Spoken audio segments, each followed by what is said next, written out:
사람은요, 누구나 행복하게 살기를 원합니다. 단 한 번뿐인 인생을 건강한 몸과 마음으로 행복하게 잘 사는 것은 이 땅에 살고 있는 모든 사람들의 소원이지요. 그래서 어떤 사람들은요, 행복하게 살기 위해서 돈을 버는데 자신 인생을 겁니다. 돈이 자신의 인생 행복을 보장하게 된다고 생각하기 때문이죠. 물론 돈이 우리 인생의 많은 부분을 편안하게 해주는 것은 사실이지만, 그렇다고 돈이 우리 인생의 행복을 보장해 주는 건 아니죠. 어떤 사람은요, 행복하게 살기 위해서 건강해야 된다고 생각하고 건강을 위해 최선을 다합니다. 어떤 사람들은요, 좋은 친구가 많아야 생각하고 좋은 친구를 사귀는데 최선을 다합니다. 그러나 여러분, 건강하다고 좋은 친구가 많다고 행복하게 되는 것이 아니죠. 사랑하는 성도 여러분, 우리 인생이 진정 행복해지기 위해서는요, 예수를 믿어야 됩니다. 왜냐하면 우리가 믿는 예수가 우리를 진정 행복하게 해 주시기 때문입니다. 한국의 생명의 말씀사에서 출간된 예수 믿으면 행복해질까라는 책이 있는데요. 430만 독자를 감동시킨 연탄길의 저자 이철환의 마음속 깊은 이야기라는 부제가 붙어있는 책에서 저자는 이렇게 고백합니다. 신앙생활 하는 동안 기쁨도 많았지만 슬픔도 많았습니다. 예수님을 믿고 나면 기쁜 일만 있을 줄 알았는데 슬픈 일도 많았습니다. 하지만 분명한 것은 예수님이 계시지 않았다면 제가 지나온 삶이 잘못된 삶이었음을 저는 알지 못했을 것입니다. 예수님이 계시지 않았다면 저는 제가 어떤 사람인지 몰랐을 것입니다. 그리고 저자는요, 자신의 삶에 살아가는 고통 중에 예수님을 만났고 비로소 참으로 행복한 삶을 살게 되었다면서 이렇게 고백해요. 악마의 얼굴은 흉측한 줄 알았는데 악마는 생각보다 아름다운 얼굴을 가지고 있었습니다. 악마는 언제나 빛의 모습으로 제게 다가왔습니다. 어떤 날은 포도주의 향기로, 어떤 날은 아름다운 여인의 모습으로, 어떤 날은 분이 넘치는 멋진 승용차나 멋진 집으로 다가왔고, 어떤 날은 사람들의 박수 소리도 다가왔습니다. 이성과 상식과 논리를 갖춘 멋진 악마도 있었고, 더없이 인간적인 모습으로 다가온 악마도 있었습니다. 악마에게 지지 않았다는 제 확신 또한 악마였습니다. 제가요, 오늘 설교를 준비하면서 이 책의 글을 인용한 이유는 오늘 우리가 살펴보는 요한 1서의 내용 중에가요, 너무나도 비슷하기 때문입니다. 일명 사랑의 편지라고 일컬어지는 총 5장으로 된 요한 1서는요, 요한복음서를 기록한 사도 요한이 AD 90년경에 어떤 특정한 교회나 어떤 특정한 성도를 향해서가 아니라 그 당시 예수 믿는 모든 그리스도인들을 대상으로 쓴 것이라고 주장하고 있습니다. 왜냐하면 2장 1절에서 나의 자녀들아 라고 말하고 있고요, 3장 13절에서 형제들아 라고 이게 부르고 있기 때문입니다.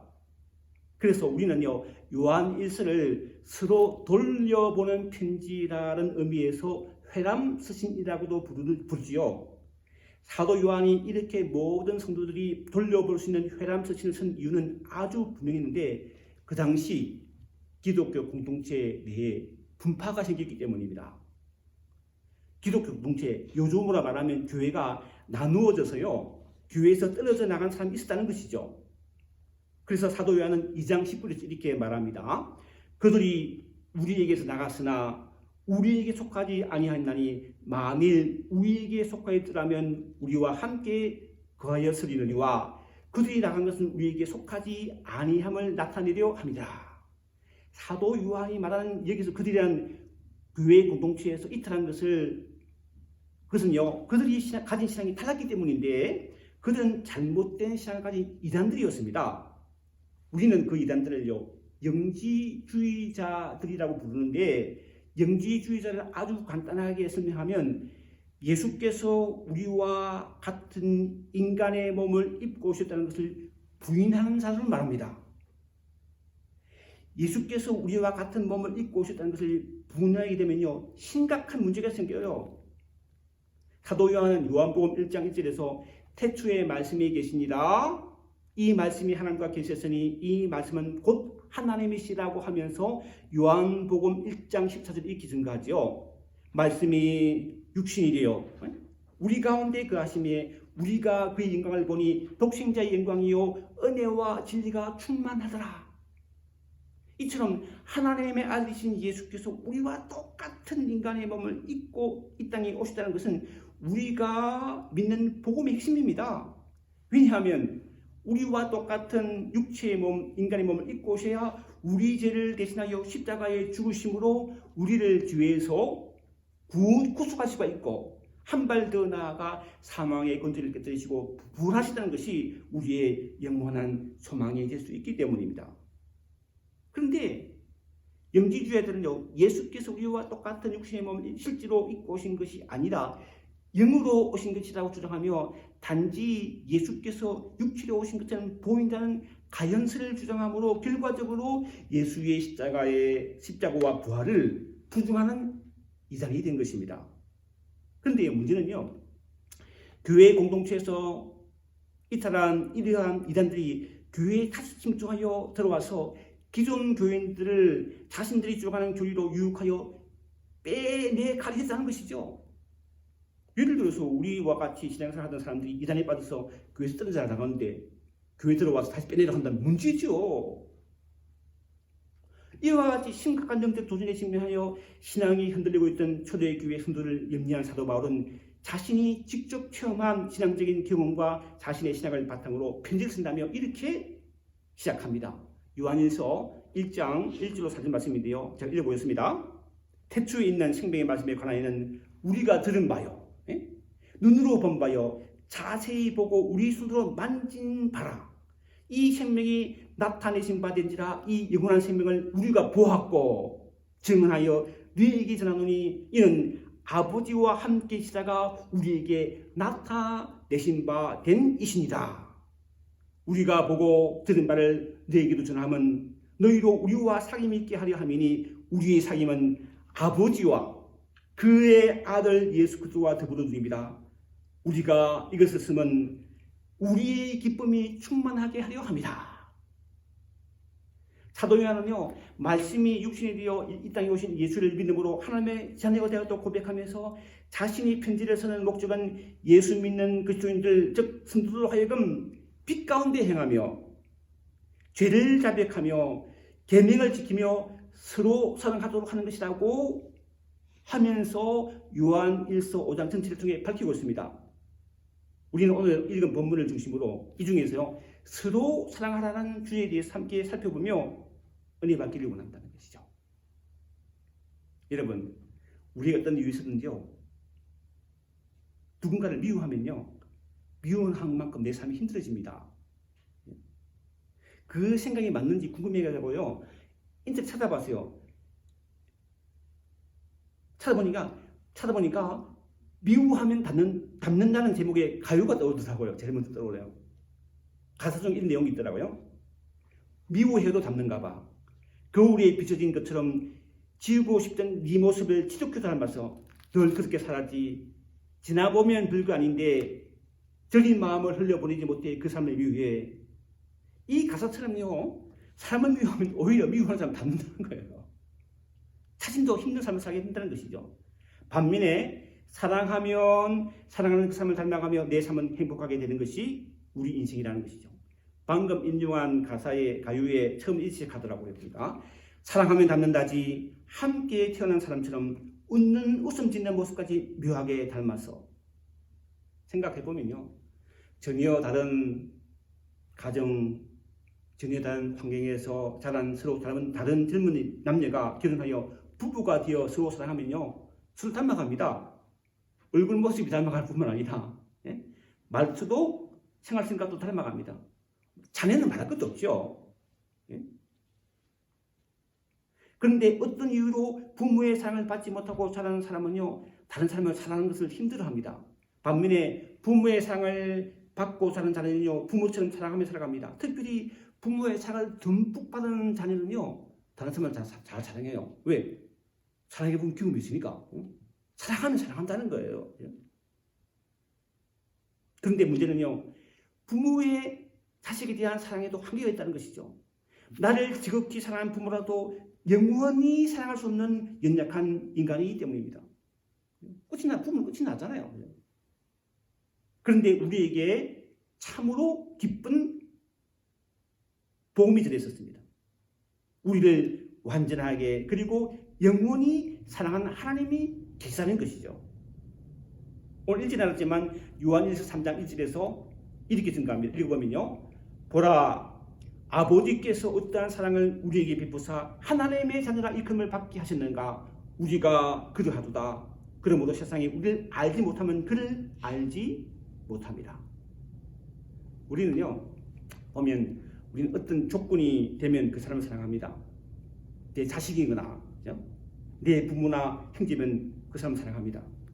혹은 내 가족이 아니더라도 내 마음에 들면 그 사람을 사랑하죠. 그러나 하나님의 우리를 향한 사랑은 이와 같은 조건이 없습니다. 그야말로 일방적인 사랑입니다. 일반적인 사랑이에요. 그리고 사람의 사랑처럼 일시적인 사랑이 아니라 영원한 사랑입니다. 우리를 향한 이런 일방적이고도 영원한 사랑을요, 요한복음 3장 10절 잘 증명하고 있죠.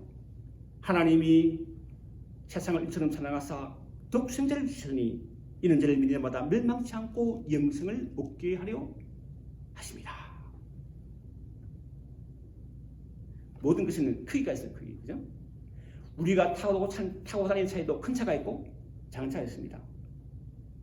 우리 사는 집도 큰 집이 있고 작은 집이 있습니다. 모든 것에는 크기가 있어요. 사랑에도 크기가 있습니다. 큰 사랑이 있고 작은 사랑이 있습니다.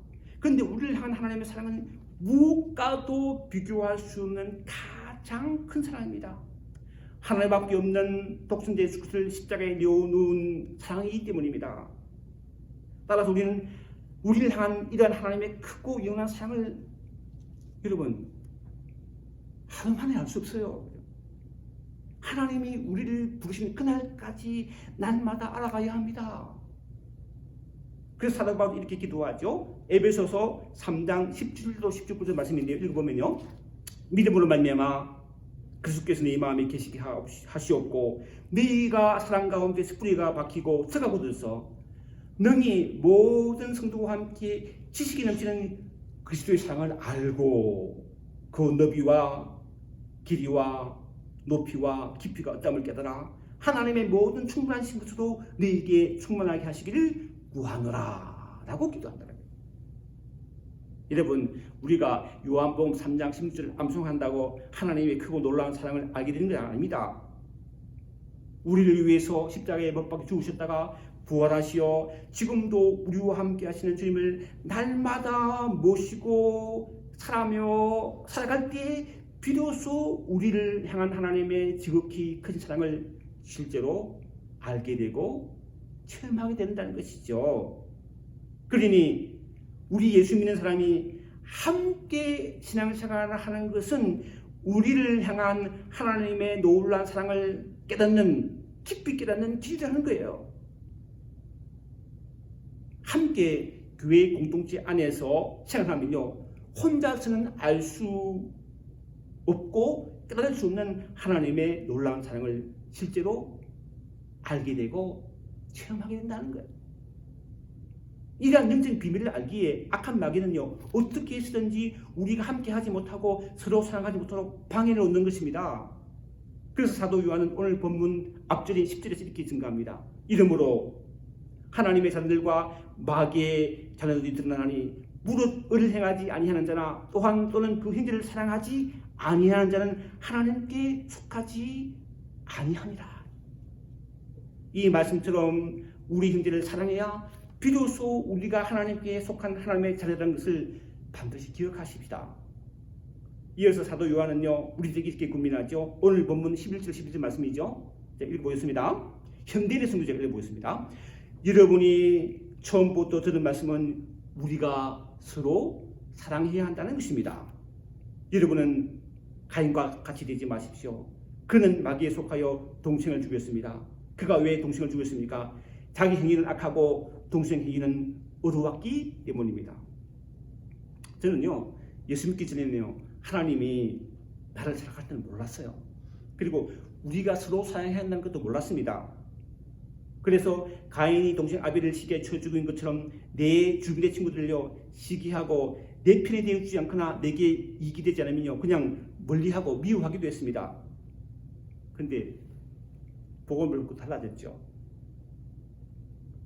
예수 믿으며 하나님이 나를 이유 없이 사랑하신다는 걸 깨달았고 예수 믿는 우리가 부족한 점이 여전히 많음에도 불구하고 서로 사랑해야 하는 사랑의 공동체라는 사실을 깨달았기 때문이다.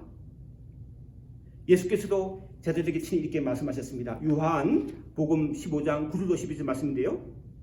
아버지께서 나를 사랑하신 것 같이 나도 너를 사랑하였으니 나의 사랑 안에 거하라. 내가 아버지의 계명을 지켜 그의 사랑 안에 거하는 것 같이 너희도 내 계명을 지키면 내 사랑 안에 거하리라. 내가 이것을 너희에게 이름은 내 기쁨이 너희 안에 있어 너희 기쁨을 충만하게 하려 합니다. 내 계명은 내가 너희를 사랑한 것 같이 너희도 서로 사랑하라는 이것이니라. 여러분 예수님의 가르침이 분명합니다. 우리가 서로 사랑하되 주님이 나를 사랑한 것 같이 서로 사랑하라는 것입니다. 그런데 이처럼 예수님 우리가 서로 사랑하며 살아갈 때 세상이 우리를 부러워하거나 칭찬하는 것이 아니라 오히려 세상이 서로 사랑하는 우리를 미워하는데 주님은 그것을 이상하게 여기지 말라고 하십니다. 왜냐하면 예수 믿는 우리와 예수 믿지 않는 세상은 소속이 완전히 다르기 때문입니다. 13절로 14절 말씀 제가 읽어보겠습니다. 보면요. 형제들아 세상이 너희를 미워하여도 이상히 여기지 말라. 우리는 형제를 사랑함으로 사망에서 옮겨 생명으로 들어간 줄 알거니와 사랑하지 않는 자는 사망에 머물러 있느니라. 예수님은 요한복음 15장 17절에서 세상이 서로 사랑하는 우리를 미워하면 나를 먼저 미워한 줄로 알라 말씀하셨는데 예수 믿는 우리는요 세상에 속한 사람이 아니라 예수께 속한 사람이기 때문에 세상 사람이 우리를 미워하는 것은 어떻게 보면 당연한 일이라는 것이죠. 그리고 이어지는 본문 15절에서도 사도 요한은 형제를 미워하는 자는 영생이 없다고 결론을 내립니다. 15절에 보면요. 그 형제를 미워하는 자마다 살인하는 자니 살인하는 자마다 영생이 그 속에 거하지 않은 것을 너희가 아는 바라. 그러므로 형제를 미워하면요. 영생이 없다는 것을 기억하고 형제를 미워하지 마십시다. 그리고 하나님의 말씀에 순종하며 하여 형제를 사랑하지 못하는 주위 사람들 오히려 불쌍히 여기는 저와 여러분에게 바랍니다. 사도 바울은 한 발 더 나아가 형제를 위하여 목숨까지도 버릴 수 있어야 한다고 합니다. 16절을요. 현대인의 성경도 제가 읽어보겠습니다. 16절 예수님이 우리를 위해 스스로 목숨을 버리신 일로 우리는 사랑이 무엇인가를 알게 되었습니다. 그러므로 우리도 형제를 위해 목숨을 버리는 것이 마땅합니다. 사랑을 받은 사람만이 사랑을 할 수 있다고 했는데 우리를 위하여 목숨을 버리신 예수님의 사랑을 받은 자이기에 우리도 형제를 위해 목숨을 버릴 수 있어야 한다는 것이죠. 예수님께서 이렇게 말씀하셨죠. 요한복음 15장 13절로 14절 말씀인데요. 사람이 친구를 위하여 자기 목숨을 버리면 이보다 더 큰 사랑이 없나니 너희는 내가 하는 대로 행하면 나의 친구다. 이게 말씀하셨어요. 오늘 본문에서 이어지는 오늘 보면 17절로 18절에서 우리가 형제를 말로만이 아니라 실제적으로 사랑하는 법을 사도 요한은 이렇게 지시합니다. 16절이죠. 누가 이 세상의 재물을 가지고 형제의 궁핍함을 보고도 도와줄 마음을 닫으면 하나님의 사랑이 어찌 그 속에 거하겠느냐. 자녀들아 우리가 말과 혀로만 사랑하지 말고 행함과 진실함으로 하자. 여러분 우리가 오늘 함께 찬양한 것처럼 천사의 말을 하는 사람도 사랑이 없으면 소용이 없고 심오한 진리를 깨닫는 사람도 우리는 진과 같다는 사실을 기억하고 서로의 허물을 덮어주고 주님 주신 계명대로 서로 사랑할 수 있게 되기를 바랍니다. 한 걸음 더 나아가 하나님께 우리에게 주신 물질을 가지고 도움이 절실히 필요한 우리의 가난한 이웃을 구산의 힘을 쓰므로 행복한 교회 공동체를 이루어 나가는 저와 여러분 되시기를 주님의 이름으로 축원합니다. 기도하겠습니다. 하나님 아버지, 우리를 향한 십자가의 놀라운 사랑 사랑을 우리 마음판에 깊이 새기며 우리가 먼저 사랑하게 하시고 또한 우리 이웃을 사랑하게 하시되 특별히 우리의 가난한 이웃을 구제하며 행복한 교회 공체를 이루며 살게 하여 주옵소서. 예수님의 이름으로 기도하옵나이다. 아멘.